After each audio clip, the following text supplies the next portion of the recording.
வணக்கம்.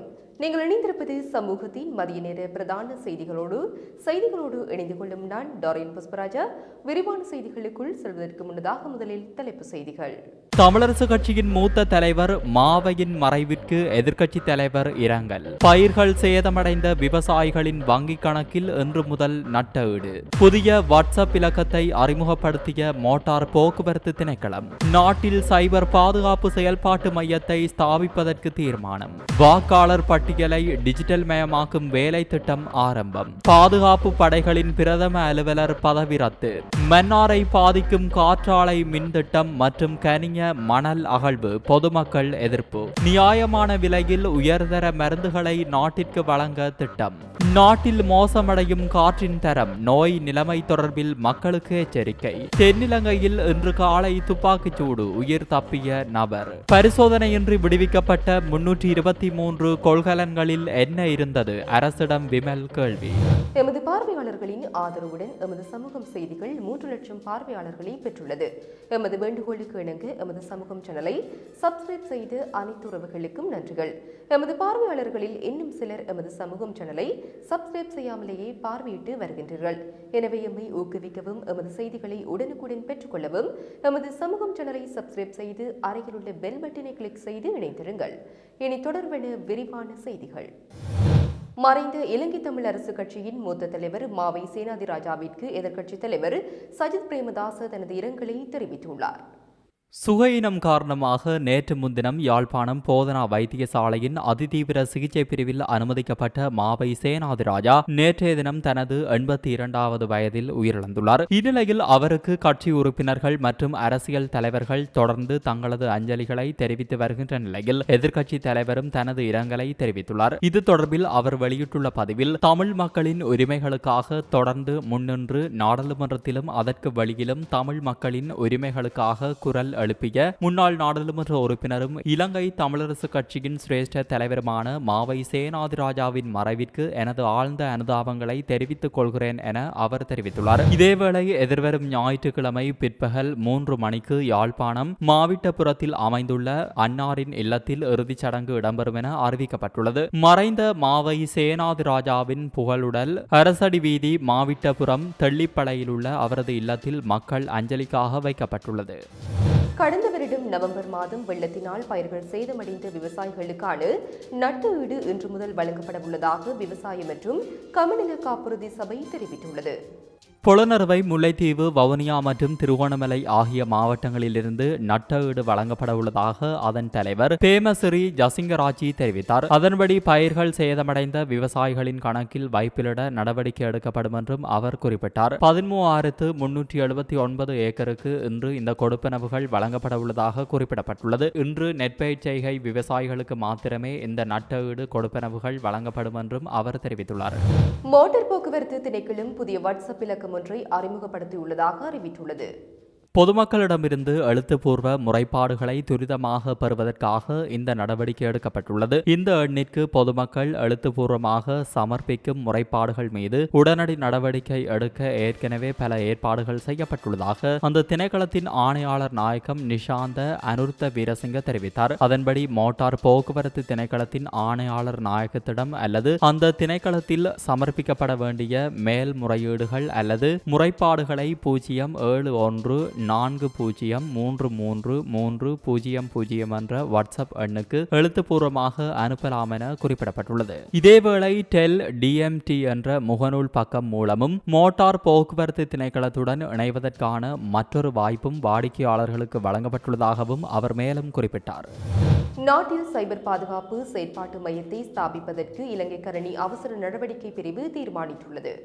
இலங்கை கணனி அவசர நடவடிக்கை பிரிவின் சிரேஷ்ட தகவல் பாதுகாப்பு பொறியியலாளர் சாருக தமுனுபொல இதனை தெரிவித்துள்ளார். அரச நிறுவனங்களின் வலைத்தளங்களை சைபர் தாக்குதல்களில் இருந்து பாதுகாக்கும் நோக்கில் இந்த தீர்மானம் எடுக்கப்பட்டுள்ளதாகவும் கூறியுள்ளார். சைபர் பாதுகாப்பு செயல்பாட்டு மையத்தினால் தெரிவு செய்யப்பட்ட 40 அரச நிறுவனங்களின் வலைத்தளங்களை சைபர் தாக்குதல்களில் இருந்து பாதுகாக்கும் செயல்பாடு முதற்கட்டத்தின் கீழ் முன்னெடுக்கப்பட உள்ளதாகவும் தெரிவித்துள்ளார்.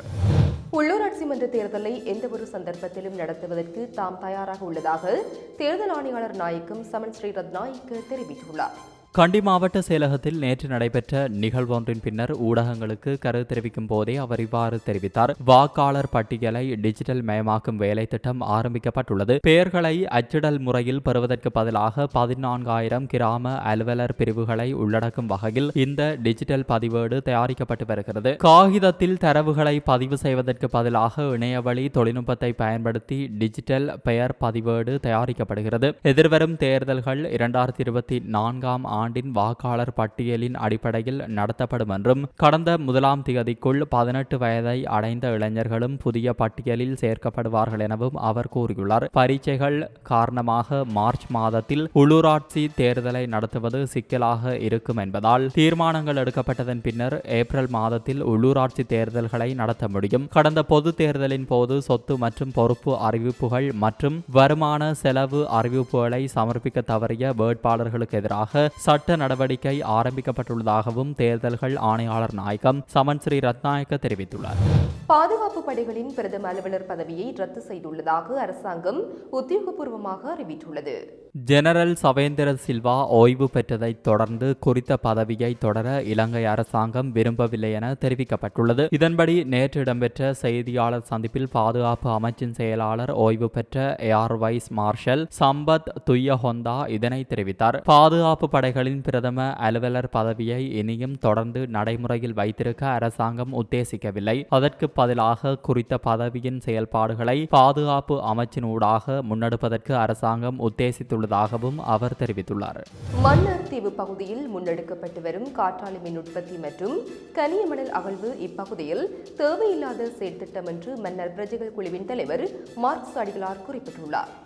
சுற்றாடல் நீதிக்கான கேந்திர நிலையத்தின் பணிப்பாளர் ஹேமந்த விதானகே உள்ளிட்ட குழுவினருடன் இடம்பெற்ற கலந்துரையாடல் தொடர்பில் கருத்து தெரிவிக்கும் போதே அவர் இவ்வாறு தெரிவித்தார். அவர் மேலும் தெரிவிக்கையில் 2 திட்டங்களாக இருக்கிற மண் அகழ்வு திட்டமும் காற்றாலை மின் உற்பத்தி திட்டத்தையும் நாங்கள் முற்றிலுமாக அதை தடை செய்கிறோம், முற்றிலுமாக நாங்கள் எதிர்க்கிறோம். அது எங்களுடைய தீவு பகுதிக்கு தேவையில்லை என்பதை இன்றைய நாளில் எங்களுடைய கலந்துரையாடலுடையாக பல தெளிவுகளை நாங்கள் எங்களுடைய ஊடகங்களுக்கு தெரிவித்திருக்கிறோம். இந்த அழகான முயற்சியை எங்களுடைய கடந்த 5 ஆண்டுகளாக எங்களோடு இணைந்து பணிபுரிகின்ற சுற்றாடல் நீதிக்கான கேந்திர நிலையம் CEJ என்ற நிறுவன இயக்குநரோடு சேர்ந்து இந்த நிகழ்வு இன்றைய காலையில நடத்தியிருக்கிறோம்.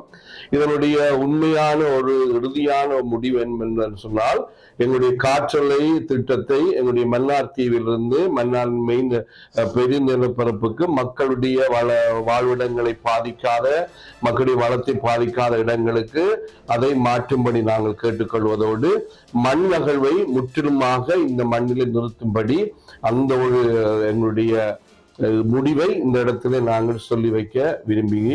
இலங்கையில் நியாயமான விலையில் உயர்தர மற்றும் சிறந்த மருந்துகள் வழங்கப்படுவதை உறுதி செய்வதற்கு தேவையான அனைத்து நடவடிக்கைகளையும் எடுக்க சுகாதார அமைச்சு உறுதி பூண்டுள்ளதாக சுகாதார மற்றும் வெகுஜன ஊடக அமைச்சர் டாக்டர் நலிந்த ஜெதிச தெரிவித்துள்ளார்.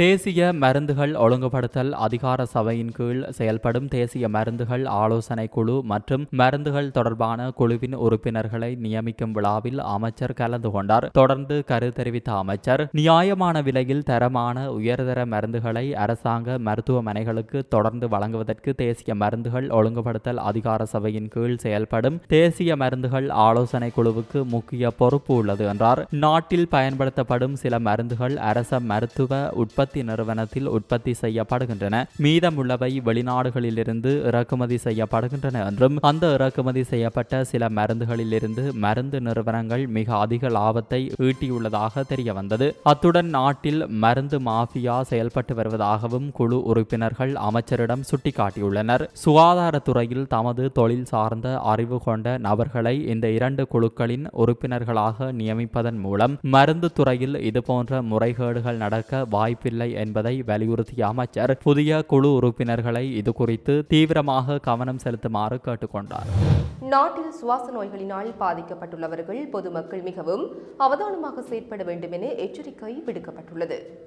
நாட்டின் பெரும்பாலான பகுதிகளில் காற்றின் தரமானது ஆரோக்கியமற்ற நிலையில் காணப்படுவதாக தேசிய கட்டட ஆராய்ச்சி நிறுவனம் தெரிவித்துள்ளது. இந்தியாவில் இருந்து வரும் மாசு நிறைந்த காற்றினால் இந்த நிலைமை ஏற்பட்டுள்ளதாக தேசிய கட்டட ஆராய்ச்சி நிறுவனத்தின் பணிப்பாளர் சரத் பிரேமசிறி தெரிவித்துள்ளார். இதன்படி கொழும்பு, யாழ்ப்பாணம் மற்றும் திருகோணமலை போன்ற பகுதிகளில் காற்றின் தரம் அதிகளவில் மோசமடைந்து காணப்படுவதாக தெரிவிக்கப்பட்டுள்ளது. காற்றின் தரம் குறைந்து வருவதால் நாட்டின் பல பகுதிகளில் அசாதாரண பனிமூட்டம் போன்ற நிலை காணப்படுவதாக அந்த நிறுவனம் தெரிவித்துள்ளது. கடந்த சில நாட்களாக இலங்கையில் பல பகுதிகளில் காற்றின் தரம் குறைவதால் உடல்நல பிரச்சனைகள் ஏற்பட வாய்ப்புள்ளதாக அறிவுறுத்தப்பட்டுள்ளது. இதன் காரணமாக சுவாச நோய்களினால் பாதிக்கப்பட்டவர்கள் பொதுமக்கள் மிகவும் அவதானமாக செயல்பட வேண்டும் என எச்சரிக்கப்பட்டுள்ளனர். குறிப்பாக காற்று மாசுபாட்டினால் சுவாசிப்பதில் சிரமம் ஏற்பட்டால் மருத்துவ உதவியை நாடுமாறு மக்கள் அறிவுறுத்தப்பட்டுள்ளனர்.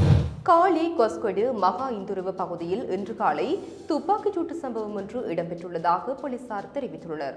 மோட்டார் சைக்கிளில் வந்த 2 நபர்கள் வீட்டின் முன் ஒரு நபரை துப்பாக்கியால் சுட்டுவிட்டு தப்பிச் சென்றதாக போலீசார் தெரிவித்தனர். இது தொடர்பாக 119 என்ற தொலைபேசி இலக்கத்திற்கு கிடைத்த தகவலின் அடிப்படையில் விசாரணைகள் ஆரம்பிக்கப்பட்டுள்ளதாக போலீஸ் ஊடக பேச்சாளர் அலுவலகம் தெரிவித்துள்ளது. துப்பாக்கிச் சூட்டுக்கு பயன்படுத்தப்பட்ட துப்பாக்கி செயல்படாததால் உயிர் சேதமோ அல்லது பொருட்கள் சேதமோ ஏற்பட்டதாக தகவல் இல்லை. குற்றத்தில் பயன்படுத்தப்பட்ட துப்பாக்கியாக சந்தேகிக்கப்படும் பிஸ்டல் வகை துப்பாக்கி வீட்டின் அருகே கண்டுபிடிக்கப்பட்டுள்ளது. துப்பாக்கிச் சூட்டுக்கான காரணம் இன்னும் வெளியாகவில்லை. சந்தேக நபர்களை கைது செய்வதற்காக கொஸ்கொட போலீசார் மேலதிக விசாரணைகளை மேற்கொண்டு வருகின்றனர்.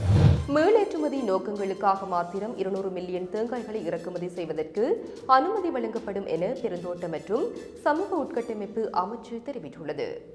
அந்த அமைச்சு விடுத்துள்ள அறிக்கை ஒன்றில் இந்த விடயம் குறிப்பிடப்பட்டுள்ளது. இதன்படி தேங்காய் பால்மா, மா மற்றும் உறைந்த தேங்காய் உள்ளிட்ட 3 பிரிவுகளின் கீழ் தேங்காய் இறக்குமதி செய்யப்படும் என தெரிவிக்கப்படுகின்றது. இதற்கான அமைச்சரவை அனுமதி பத்திரத்தை விரைவில் முன்வைப்பதற்கு எதிர்பார்க்கப்படுவதாகவும் அந்த அறிக்கையில் குறிப்பிடப்பட்டுள்ளது. பெருந்தோட்ட மற்றும் சமூக உட்கட்டமைப்பு அமைச்சின் செயலாளர் மற்றும் கைத்தொழில் அமைச்சின் செயலாளர் ஆகியோரால் நியமிக்கப்படுகின்ற குழுவின் ஊடாக ஒவ்வொரு நிறுவனங்களுக்கும் அவசியமான தேங்காய்களின் எண்ணிக்கை தொடர்பில் ஆராய்ந்து பரிந்துரைகள் முன்வைக்கப்படும் என தெரிவிக்கப்பட்டது. மாகாண ஆளுநருக்கு சொந்தமானது என்பதால் சிவப்பு முத்திரை பதிக்கப்பட்டு 323 கொள்கலன்கள் பரிசோதிக்கப்படாமல் சுங்கத்தால் விடுவிக்கப்பட்டுள்ளன. அந்த கொள்கலன்களில் என்ன இருந்தது என்பதை அரசாங்கம் பகிரங்கப்படுத்த வேண்டும் என தேசிய சுதந்திர முன்னணியின் தலைவரும் முன்னாள் பாராளுமன்ற உறுப்பினருமான விமல் வீரவன்ச தெரிவித்துள்ளார். ஊடகங்களுக்கு கருத்து தெரிவிக்கையில் அவர் மேற்கண்டவாறு குறிப்பிட்டார். மேலும் மக்கள் எதிர்கொண்டுள்ள அடிப்படை பிரச்சினைகளுக்கு இந்த அரசாங்கம் தீர்வு பெற்றுக் கொடுக்கவில்லை. பேச்சளவில் மாத்திரமே பிரச்சினைகளுக்கு தீர்வு முன்வைக்கப்படுகின்றது. ஊழல் மோசடிக்கு எதிராக செயற்படுவதாக குறிப்பிட்டுக் கொண்டு ஆட்சிக்கு வந்த இந்த அரசாங்கம் ஊழலுக்கு எதிராக என்ன நடவடிக்கைகளை முன்னெடுத்துள்ளது? சிவப்பு முத்திரை பதிக்கப்பட்டு 323 கொள்கலன்கள் கொழும்பு துறைமுகத்திலிருந்து எவ்வித பரிசோதனைகளும் இல்லாமல் விடுவிக்கப்பட்டுள்ளன. அந்த கொள்கலன்கள் மாகாண ஆளுநர் ஒருவருக்கு சொந்தமானது என்று குறிப்பிடப்படுகின்றது. அமைச்சரின் ஆலோசனைக்கு அமைய 323 கொள்கலன்கள் விடுவிக்கப்பட்டதாக குறிப்பிடப்படுகின்றது. கொள்கலன்களை பரிசோதனை செய்யாமல் விடுவிப்பதற்கு ஆலோசனை வழங்கும் அதிகாரம் அமைச்சருக்கு கிடையாது. 323 கொள்கலன்களிலிருந்து பொருட்கள் தொடர்பான விவரத்தை அரசாங்கம் பகிரங்கப்படுத்த வேண்டும். இந்த அரசாங்கத்தின் உண்மை முகத்தை மக்கள் வெகு விரைவில் அறிந்து கொள்வார்கள் என்றார். இந்த நிலையில் கொழும்பு துறைமுகத்திலிருந்து சிவப்பு கொடி கொண்ட கொள்கலன்களை அனுமதித்ததில் தமக்கு தொடர்பு இருப்பதாக கூறப்படும் குற்றச்சாட்டுகளை மேல்மாகாண ஆளுநர் ஹனீப் ஜூசுப் மறுத்துள்ளார். அந்த கொள்கலன்களுடன் தனக்கு எந்த தொடர்பும் இல்லை என்றும் இந்த குற்றச்சாட்டுகளால் தான் வருத்தமடைந்ததாகவும் ஆளுநர் கூறினார். மேலும் தான் ஒருபோதும் அரசியலில் ஈடுபடுவதில்லை என்றும் பொதுமக்களுக்கு சேவை செய்வதில் மட்டுமே விரும்புவதாகவும் அவர் மேலும் கூறியுள்ளார். அதிகளவான நியூசிலாந்து சுற்றுலா பயணிகளை கவரும் நாடுகளில் ஒன்றாக விளங்கும் இலங்கையில் சுற்றுலாத்துறை மற்றும் கைத்தொழில் விவசாய உற்பத்தி துறைகளில் இணைந்து செயற்படுவதற்கு நியூசிலாந்து ஆர்வமாக இருப்பதாக இலங்கைக்கான நியூசிலாந்து உயர்ஸ்தானிகர் டேவிட் பைன் குறிப்பிட்டுள்ளார். வடக்கு உத்தியோகபூர்வ விஜயத்தை மேற்கொண்டுள்ள இலங்கை, மாலைதீவு மற்றும் பங்களாதேஷ் ஆகிய நாடுகளுக்கான நியூசிலாந்தின் உயர்ஸ்தானிகர் டேவிட் பைன் தலைமையிலான உயர்ஸ்தானிகர் ஆலய குழு புதன்கிழமை யாழ் பல்கலைக்கழகத்திற்கு விஜயம் ஒன்றை மேற்கொண்டு துணைவேந்தர் பேராசிரியர் ஸ்ரீ சத்குணராஜா தலைமையிலான குழுவினரை சந்தித்து கலந்துரையாடினர். நியூசிலாந்திற்கும் யாழ்ப்பாண பல்கலைக்கழகத்திற்கும் இடையில் சுற்றுலா மற்றும் விருந்தோம்பல், விவசாயம் மற்றும் கடற்தொழில், விளையாட்டு, மருத்துவம் ஆகிய துறைகளில் மேற்கொள்ளப்படக்கூடிய கூட்டு செயற்திட்டங்கள் பற்றி இந்த கலந்துரையாடலில் விரிவாக விரிவாக ஆராயப்பட்டது. யாழ்ப்பாண பல்கலைக்கழகத்தின் நியூசிலாந்து அரசாங்கத்தின் அனுசரணையுடன் ஆய்வு மற்றும் அபிவிருத்திக்கான இணைப்பு நிலையம் ஒன்றை அமைப்பது தொடர்பில் யாழ்ப்பாணம் பல்கலைக்கழகம் சார்பில் முன்மொழிவு ஒன்றை கோரிய இலங்கைக்கான நியூசிலாந்து உயர்ஸ்தானிகர் இது தொடர்பில் இணைந்து பணியாற்றுவதற்கான தமது விருப்பத்தையும் வெளிப்படுத்தினார். கந்தலாய் பிரதேசத்தில் மக்களுக்கு சுத்தமான குடிநீரை பெற்றுக் கொடுக்கும் நோக்கில் 2010ஆம் ஆண்டு பல கோடி ரூபாய் அரச நிதியில் ஆரம்பிக்கப்பட்ட வேலை திட்டம் இன்று வரை பூர்த்தி செய்யப்படவில்லை என பிரதேசவாசிகள் விசனம் தெரிவிக்கின்றனர். கந்தலாய் பிரதேச சபையின் வானில பகுதிக்கு உட்பட்டு பன்சல் கொடல்ல கிராம மக்களுக்கு சுத்தமான குடிநீரை பெற்றுக் கொடுக்கும் நோக்கில் குடிநீர் விநியோகத்திற்கான குடிநீர் குழாய் பொருத்தும் நடவடிக்கை சுமார் 15 வருடங்களுக்கு முன்னர் முன்னெடுக்கப்பட்டது. ஜெயந்திபுர பன்சல் கொடல்ல சூரியபுர ஆகிய பகுதிகளை இணைத்து குடிநீர் வழங்குவதற்கான ஆரம்பகட்ட நடவடிக்கைகள் அப்போது மேற்கொள்ளப்பட்டன. எனினும் இன்று வரை அந்த மக்களுக்கு குடிநீர் பெற்றுக் கொடுக்கப்படவில்லை. அத்தோடு அந்த திட்டம் இடைநடுவில் கைவிடப்பட்ட நிலையில் உள்ளதை தற்போது அவதானிக்க முடிகின்றது. இக்குடிநீர் திட்டத்திற்காக பல கோடி அரசு நிதி செலவு செய்து 1 ஏக்கர் நிலப்பரப்பில் ஆரம்பிக்கப்பட்டதாகவும் எனினும் தற்போது துருப்பிடித்து அழிந்த நிலையில் காணப்படுவதாகவும் மக்கள் கவலை தெரிவிக்கின்றனர். இங்கு நிர்மாணிக்கப்பட்டு இடைநடுவில் கைவிடப்பட்டு நீர்த்தாங்கி எந்த நேரத்திலும் இடிந்து விழக்கூடிய ஆபத்தில் இருப்பதாகவும் அங்கு நிர்மாணிக்கப்பட்ட 2 பாதுகாப்பு அறைகளும் அழிந்த நிலையில் காணப்படுவதாகவும் அதுவும் இடிந்து விழக்கூடிய ஆபத்தில் இருப்பதாகவும் மக்கள் தெரிவிக்கின்றனர். துருப்பிடித்த நிலையில் உள்ள கம்பிகளும் அங்குள்ள ஏனைய பொருட்களும் திருடப்பட்டு வருவதாகவும் பிரதேசவாசிகள் மேலும் தெரிவிக்கின்றனர். இக்குடிநீர் திட்டம் முன்னாள் ஜனாதிபதி மஹிந்த ராஜபக்ஷ ஆட்சி காலத்தில் அமைச்சர் சுசந்த பொஞ்சு நிலைமையினால் நிதி ஒதுக்கீட்டின் கீழ் ஆரம்பிக்கப்பட்டதாகவும் பிரதேசவாசிகள் தெரிவிக்கின்றனர். கொழும்பில் பிரபல நட்சத்திர ஹோட்டல் ஒன்றில் பணிபுரியும் பெண் ஊழியர் ஒருவரை பொலந்தினை சேர்ந்த சுற்றுலா பயணிகள் குழு ஒன்று நீச்சல் குளத்தில் தள்ளியதால் அவர் படுகாயம் அடைந்துள்ளார்.